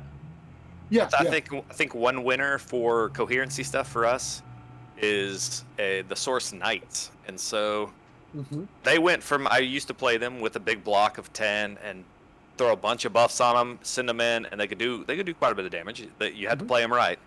Now they're only 110 points for 5. They can actually make a pretty effective screen. They can go, as long as you put them end to end with with slightly under an inch in between them. Which, if GW's goal was to make the game look less stupid, they completely failed with Knights. You should see my table. Like the game I was playing last, it had 3 units of Knights as my screens, and then a bunch of Stegodons behind it. It looked super goofy, all these guys sideways, but they literally 3 units of Knights can go across the entire board in coherency. 5 each. I mean, it's a very effective screen. Yep, and if you still want to use 10, you just put 2 caps on the front or the back, and so you have 2 guys running sideways, either in front or behind. Yeah. And you're good. Which, again, if GW's goal was to make the game look less stupid, they failed. Well, any board with Knights on the table is going to look stupid. Granted. Those models. Yeah. Poor guys. But they are near and dear to my heart. Yep. Yeah. Last major concern would be Unleash Hell. A lot of people are rather upset about Unleash Hell and how if you were to just screen your big shooting guys, you can get free attack into an important combat unit. There are definitely ways to mitigate this, and I don't know why everyone is entirely upset, because, there are ways to play around this, but I think people are offended by the idea of everybody getting Sotex shoot twice. It's strong. I think there's going to be a lot of cases where it does create a feel bad for somebody who wasn't ready for it. Now you got to be ready for it. You definitely have to list build for it. For us, I think we're just going to take Aether Wings and charge a flyer into them. Yeah. Yeah, I mean, and also fade away, parting shot. The parting shot command ability lets you move on a 4+ afterwards. Right. So it's still better. Right, it's still better. That's not the problem people have. The problem is everyone now has to quote, a better, what's the 40k version called? Overwatch, that's it. Yep. Okay, yeah. But hear me out. Just take Dracothian's Tell, and now you still get parting shot. Like... Oh yeah, fair enough. I don't know. In terms of building an army, like, maybe now you don't get to run the sub-faction you had been before, but Dracothian's Tell's abilities are arguably better than Fangs of Sotek anyways. Like, God Beast Pendant is better. Although, I don't know, maybe with all the monsters, now I do want Serpent Fang Dagger. But anyways, like, God Beast Pendant and Vast Intellect, their special command trait, are better than the Fangs of Sotek one anyways. The only reason you took Fangs of Sotek was parting shot. Now you can basically do that in Dracothian's Tell. And you can teleport them. Yep. And as said above, there are ways to get around Unleash Hell. You just have to build your list with that in mind. And for those who don't want to, well, then I guess tough. You're gonna have to deal with it. Yeah. And I was gonna say, it does make our Skink Priest all that more valuable with that +1 to hit that lasts until your next hero phase, because that is going to also include the what's it called, Unleash Hell, which does Serpent's Poison last until next hero's phase? Yeah. Then both of those together we're going to be horrifying with Unleash Hell. Yeah. Well, and there's the prayer that you can do that targets an enemy curse, so that 6 is to hit them deal a mortal wound. So you curse them. Well, then they charge you. If you curse them, curse is incredibly hard to pull off. Yeah, it's what, a 5-up? Huh? It's a 4-up, but it's a 4-up, but range. it's within 9 inches, and you have to target an enemy unit. So if anyone's paying attention, this should never come up. It's a great deterrent if you don't want them to charge you, but so it's actually, I don't know. I think it's pretty impactful because it's going to interact with the double turn a lot and punishing your opponent for potentially taking it if it's on them. Mm-hmm. And it makes it easier to put it on them. And then, I don't know. I think Curse is actually going to be pretty impactful because I think it's going to play around turn order mechanic a lot. It has a lot of potential. If you can get it off, it's gonna destroy somebody, especially with all these skink spells or skink shots.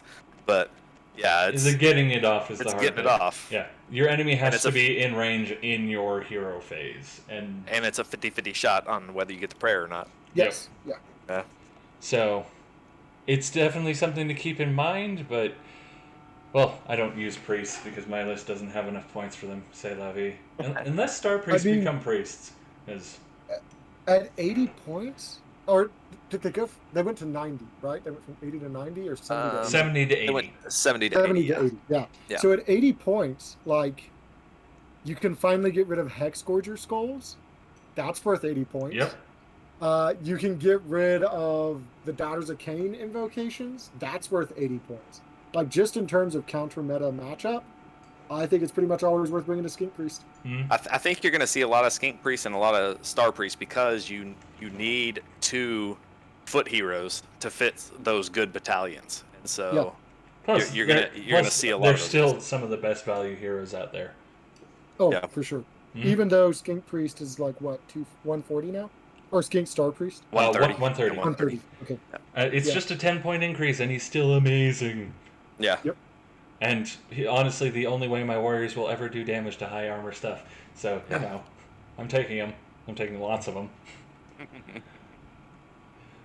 What do you normally run? Do you normally run Saurus? Yes, Saurus warriors. 2 blocks of 30, 2 star priests, a normal slan, and a Frostheart Phoenix, to make them. And a Sunblood and or Old Blood, depending on what I'm feeling like, to make them the most anvil-y units.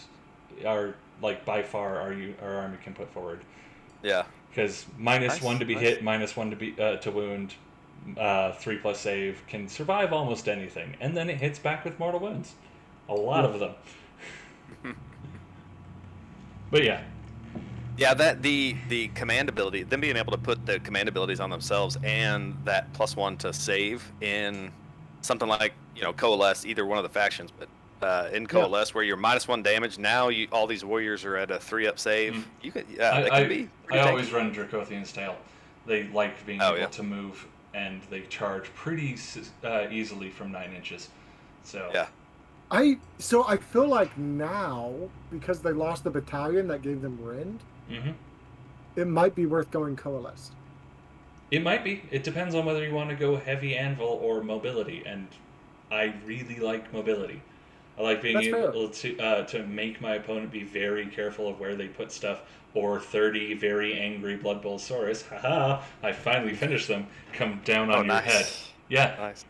Those took way too long, mostly because I just didn't bother when no games were happening. Yeah, I painted nothing for basically a year, and then this year I already painted like 30-something models in the course of like 3 weeks, 4 weeks. Yeah, I got through all 30 Blood Bowl guys in a day and a half when I finally had a reason to paint them. Nice. That's impressive. Nice. Yeah, I'm good at. I mean, they were full on 8-hour paint sessions. So those were like the major changes that people were afraid of them. For the most part, yeah, they're concerned primarily that melee is continually getting punched and shooting hasn't been addressed well enough. So with the exception of Lumineth Realm Lords, I think they're wrong. Okay. Like shooting the things that were doing the scary shooting, like snakes, that can't take 30-man units anymore. Salamanders can only take 2-man units, and then you're not taking reinforcements elsewhere. Like skinks, I don't know, a lot of the shooting that wasn't Sentinels got hit pretty hard by the reinforcements. More so than I think most combat did.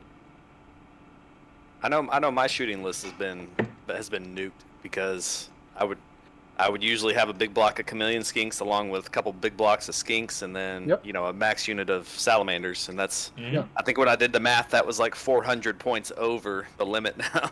So Yeah, I mean, Oh, I yeah. own 50 Chameleon Skinks. Oh, another shout out if you need Chameleon Skinks. Well, that's actually a good segue into our last section, which is the FAQ that just came out for us. Chameleon Yeah. Skinks got a really big and points. Chameleon Skinks got what, a 23.87% increase So to they points. went from 90 points to 120 points. 120, yeah. So 115, I think. uh, Was it 115? that Chameleons? that I would thought it be was 120. Let me find out. I've got it right here. I do We too. can search. If I can read, where's Chameleon?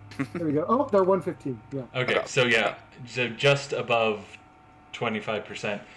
And and then they had to deal with the whole only +1 to saves until the FAQ today, where chameleons can be more durable than they used to be. They've got a 4+ ward now, which is a lot of fun. Yeah, but all in all, I'd rather have a 3+ save when I'm on terrain. Really? It's the same math, only now they're immune to rend. And actually, it's better math now because they can have a 5+ save and the ward on top of it because they aren't limited Yep. anymore. Yeah. But the reason I liked it is because you put it into things that couldn't get around it. Mm-hmm. And now that wasn't a plus to save, that was their save characteristic. So if it were into the new edition and their save characteristics of 3+, now I can give them a +1 to make them a 2+. Right. So that's what I would be able to do. I'd rather have that because, like, you put that against something that doesn't have rend and they're just not gonna kill you. Right, but if you put it up against something that does have rend or spells or things that produce mortal wounds, they are definitely more durable now. Also, much more expensive. Yes, they're more durable, but they're less niche. Like, they're just more broadly better. Oh, and you liked your hipster cred? I like doing weird things that people weren't expecting. And I loved the way they interacted with the new Lumineth Cavalry Archers, which said you don't get the bonus from cover because theirs wasn't a cover bonus, so they still got it. So I liked little it's still not a cover that. bonus, and you don't even have to be in cover to use it. Oh, yeah, exactly. No, it is. They are more durable. I just liked the old one more. Okay. So I've played around with like using my RP points, the reinforcement points in like Thunder Lizards on some Chameleon Skinks. Mm-hmm. This might, I was kind of shying away from it because they were more expensive now, but this might change that since they've got a 4+ ward save and there's enough places you can put them near 1 inch of a terrain feature that you could make use of that, I think. Yeah, especially because terrain can be on objectives now. Mm-hmm. They can do some nasty things if you let them. Mm-hmm. And they're better than all the other can deep strike itself units still. Because Shadow Warriors are the other one that I use in that vein, and they can't hold as well. They essentially just snipe an objective point. Yep. Yeah, but I mean, Chameleon Skinks, I don't know, I still think they're worth 115 points for 5, just because everything else went up. But they only needed to go up the 10 to 15% that the rest of armies went up. They didn't need to go up further than that. Yeah. In my opinion. Same for Pterodons. Pterodons went up 25%. They're already broadly considered one of the hardest units in the game to use. Yeah. I don't. And I think they suffer also from the coherency rules because you would like snake them into random places to drop those bombs. Yeah, there's a lot of units in our army that I don't think needed to go up. Like, I'm biased. Warriors I don't think needed to go up, especially because they weren't good and got worse. Yep. Even without the points increase. So that's major. Especially 15 points, which is a lot. Yeah, Sars Guard I would like to have seen be at 110 instead of 115. But they're really addicted to their 5-point differential now. I know. Yeah. What about the Troglodon? Poor guy. The poor Troglodon. He didn't get any better. Well, he's a monster. If he could but he's not a combat monster. Yeah, if he could do a little bit of damage, he'd be worth it because you can pile other stuff on. But he just does no damage. His best damage is his frickin' scepter. It's true. Consistently do more damage with his scepter because it does a damage and the rest whiffs. Like, the scepter's the only thing that I ever hurt someone with. Oh, yeah. A lot of people are talking about how he's really useful with Croak, which is true, but I think yeah. But he did not need to go up in points. He really didn't. 50 points higher? Yeah. Like 50 points? That's higher than anything else except the Stegodon Chief. A Slan is 5 points cheaper than him. Yeah, that doesn't make any sense at all. Like, I say this full well bringing one, but why would I ever bring a Troglodyte instead of just a Slan? Or a Slan and a priest. Because I own 2 Slan and 1 Troglodyte, and I'm bringing them all. Right. Like, that's the reason. The thing is, what he does special isn't really all that special. With the shorter board range and the fact that you're already bringing a lot of priests and star priests, you're already extending the range by 12 inches, which is more than enough half the, 80% of the time. And he doesn't even have the priest keyword. Like, if he got the priest keyword... Probably worth it, because his scepter is already the best thing he uses. Like, if he had the priest keyword, then I'd probably bring him in list other than just for funsies. You can do some, goofy stuff, like, you can heal him D3 naturally. You can do the heroic one to heal him D3. You could bring Life Swarm to, so you're healing him up. And put a 5x ward on him. Yeah. Make so you him can make virtually him really unkillable. hard to kill. But he's still completely dependent on having Croak in the backfield somewhere to cast spells and do the damage for him. Which I don't know Well, if it's so much easier to get artifacts. So, you can give him the feather. You can give him Stegodon Helm. You can give him those artifacts that are good. You can give him incandescent rectresses and make him annoying to kill. There's a lot you can do with him. But I don't think I think he should have gone up 15%. One thing that I did instead of him is 15%? The same that everything else went up. Oh, okay, yeah. Oh, yeah. He went up a bit more than that. Exactly, yeah. And that was across the book. A lot of our stuff went up 25%. Yeah. So one thing I did instead of him is I took an Engine of the Gods, which is 5 points cheaper, has some better abilities, can actually do damage, and took I can't remember which one it was now, the enhancement that made him a wizard. Yeah, the Arcane Tome. Yeah, so that way I can cast the Arcane Vassal through him. I don't know if that works. That's how I played it, but he would now be a skink wizard, right? Yeah. Yep, that works. And so, because he gets a wizard from that enhancement. So he does everything the Troglodon does, but with a Stegodon's abilities, combat profiles, and the Engine of the Gods abilities. He doesn't do everything. Well, granted. He doesn't give you D3 summoning points if you're playing Starboy. That's true. Okay, yeah. But... Which is important. Because when we get to talking about the list I've been running, and I do not think this is the optimal or most competitive, but I really enjoy it. It's called Chair Force 1, and it's a bunch of Slans and Troglodon. Yeah, just for all the summoning and all the spells. Yeah. Did you see the change in the FAQ for the Slans? Now it's 1. Yeah. Yes. Yeah. It still stacks with Croak because they have different names, but yes, it's just his is impeccable. Yep. Yeah.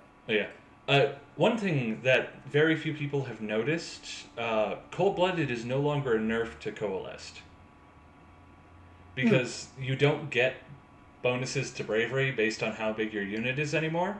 So now it only protects you from negative. Oh. Yep. It's still they removed the Horde bonus. It's still not as good as Nat 10 Bravery, but it's no longer detrimental. Yeah. Unfortunately, the terrain ability in Coalesced is now dependent on optional rules. Yeah. So wait, how is that dependent on optional rules? Because it only applies when the Mystic terrain rules are in play. Well, it hits all the original table, right? I thought the FAQ just came out and says that you only use this rule if this other rule is being used. Oh, what? I missed that.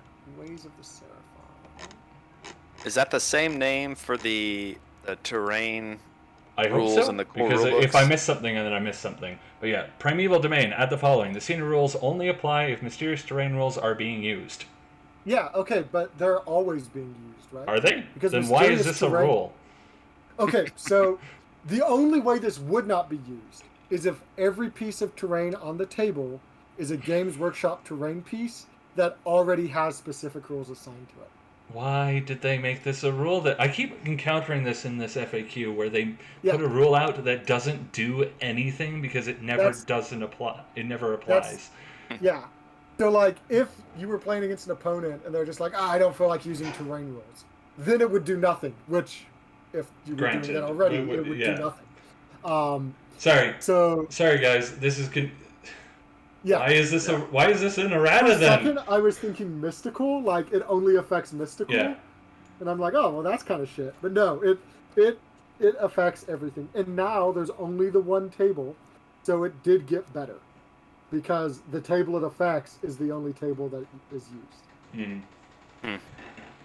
Alrighty. Well, this is dumb, but not for the reasons I thought it was. Yes. It's dumb for entirely other reasons. But yeah, I don't know. Overall, Coalesced got better. Like, I think Thunder Lizards is going to be one of the better builds for our army going Yes, mainly because of all the buffs to monsters. Yep. And the drop in damage. Our monsters' problem was always they were super fragile as far as monsters go.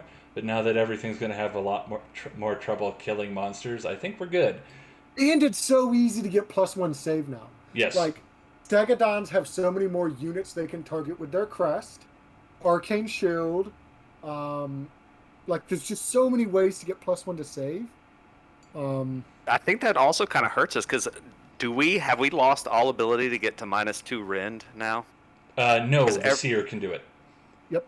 Okay, they can -1 to their save, right?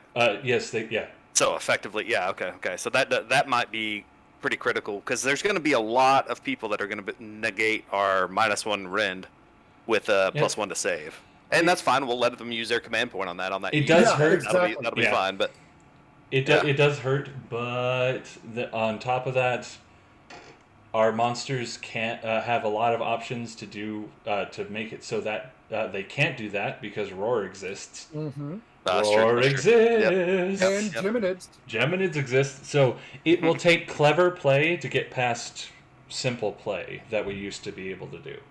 Yeah. Yeah, but I think it's clever play that is going to be pretty ubiquitous for us. Like, I don't think it's going to be you have to solve Gordian's Knot. Like, it's... I don't say it like a bad thing. I just say you have to actually put thought instead of just drop and go. You can't play monster trucks. But I like that. What? That's my style. Oh no. You have to play monster trucks, but you have a college grad in the driver's seat. Yeah. Yeah, I mean, like, we have, I don't know, the people, like, Seraphon got, like, I don't think we're S tier anymore. But I think we're still A tier. And I think Thunder Lizards is probably going to be most of the go-to builds. It's not going to be what I play most of the time. Me neither. Mostly because I'm stuck in my ways. I just like Slan. Like, the whole reason I got into this army was wizards. And so, just wizards. Like, I don't know. I think wizards help out in Thunder Lizards as well. You just take different wizards. Yeah, and I don't get as many of them. Yeah, like, again... battle mages are really helpful in Thunder Lizard. Oh yeah.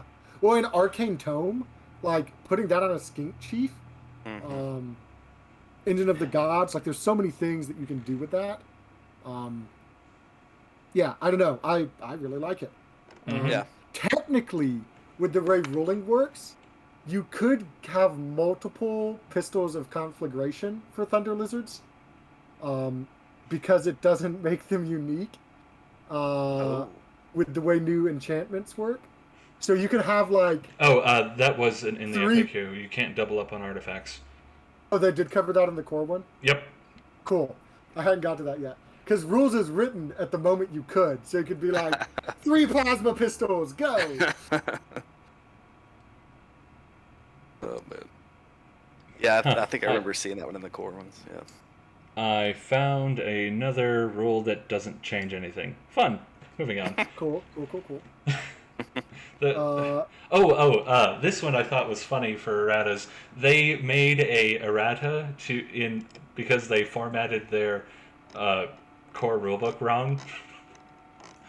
Mhm. They forgot to bold one of their specifically their faction terrain section. They forgot to increase the size of the text, so they made an errata to increase the size of the text. That's Nice. hilarious. Nice. Yeah, a lot of the erratas make me laugh. But Oh, yep. End of the errata. An army cannot include duplicates of the same artifact of power. Dang it. unfortunately, They were on to us. fun detected. Yeah. Also, no, they didn't want all the monsters to have 5+ wards. 5 up ward saves, yeah. Well, Yeah. who would, like, sure, you could do that, but I'd rather just make all my Stegodons wizards. Yeah, granted, that'd be even funnier. Just all the skink chiefs that have been doing night courses to be wizards as well. Yep. Yeah. Yeah, to wrap things up, I've already gone over my list, but are you guys planning to run for fun, for combat? What's grabbing your fancy? So this is not optimal. It's good. Like, I think it's better than it sounds. But it's my fun list. It's the one that I've been practicing with. It's the one that I've put the most theorycraft into. It's Croak, 2 Slans, a Troglodyte, a Sars Astroloth Bearer, 15 Sars Guard, Swords, Geminids, and Pendulum. And I call it Chair Force 1. Are you summoning in the bodies you need, the score objectives and Exactly, because it's Yeah. 6d3 summoning a turn. stuff? Nice. And you win the magic.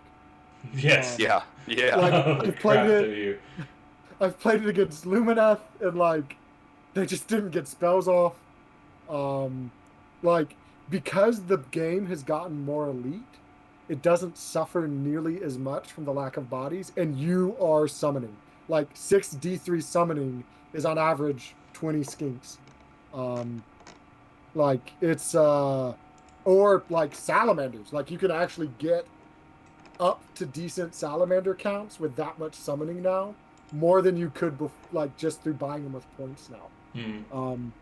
So I found myself like summoning 1.5 salamanders a turn pretty often, or like doubling up in a single turn, dropping like 3 of them. The poor salamander.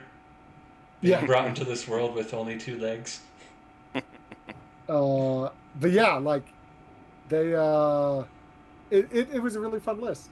It's a lot of magic.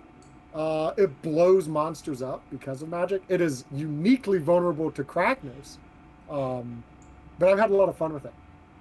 The other things that I'm looking at are just Thunder Lizard stuff. Like, that's what I think is competitive now. Mm-hmm. Which, granted, that's what everyone wants to play in Seraphon, so good on them. Yeah. How about you, Caleb? Yeah. What have you been trying out? It's definitely Thunder Lizard for me. That's always been my first love, and so I'm in that list building phase right now where I'm waffling between a whole bunch of different things, and the battalions they kind of throw a little bit of a wrench in Thunder Lizards because you are wanting to bring 2 foot heroes to get the best battalions, so that does create a wrinkle in some of it. So I end up, I really want to run Croak just because he's fun, a new model, all that kind of stuff. But I end up running Slon a lot because he fits in that sub commander role. Yeah. And so I'm looking at those battalions and finding ways to sneak in as many monsters, either as battle line or like fill the artillery slot with an Engine of the Gods. And so, Yeah. my lists are generally right now a bunch of Stegodons, as many as I can fit in, an Engine of the Gods, a Salon, and then I'm running a lot of Knights right now as my screens and things to hold, or grab some objectives early on. The new rule that gives the monsters 5 models count as 5 models on an objective is huge, and so a lot of times I'll try to overload one specific objective. So I throw 3 Stegodons on an objective. That's 15 models in this game, right? Footprint. Yeah. Yeah. And they can do a lot of damage on the charge. You're doing 3d3 mortals up to, plus maybe an extra one if you do the monster. You can do a lot of work with those, and they can hold objectives decently well now. So Yep. I'm really enjoying this. I really want to fit in some Scar Vets because they're so cheap, and now you can make them a little bit tougher. So I would love to run some Scar Vets as my heroes and Stegodons as battle line kind of thing. But I haven't totally decided on a list. I've got some GTs coming up soon, so Nice. I've got to decide quickly. But it's definitely going to have a lot of Stegodons in it. Yeah, I'm just disappointed we can't do the meme of 8 Stegodons in a list anymore. Yeah. Yeah. Say lovey. Well, Yep. and if you're only running monsters, you can't put anything in your Realm Shaper. So, like, bringing that Skink Priest, I don't know, that seems like something really important for competitive Thunder Lizards. Mhm. Just because it gets you that small sub-commander hero. You can garrison your engine. You can get rid of invocations. I think my final list will include probably a Skink Priest and Star Priest and a Bastillodon, just to make use of that rule. And so you'll have those guys kind of holding back on the back objective. Hopefully summon some stuff in from the engine if you get lucky, and then charge forward with the big guys. Well, and like Skink Priest with Master of Star Rituals for Thunder Lizards is still a good option. Like a free +1 to hit that doesn't make you use a command ability. Like now that command points are at even more of a premium because you can't store them up. Yeah. And what? Granted, we still have way more than we need half the time.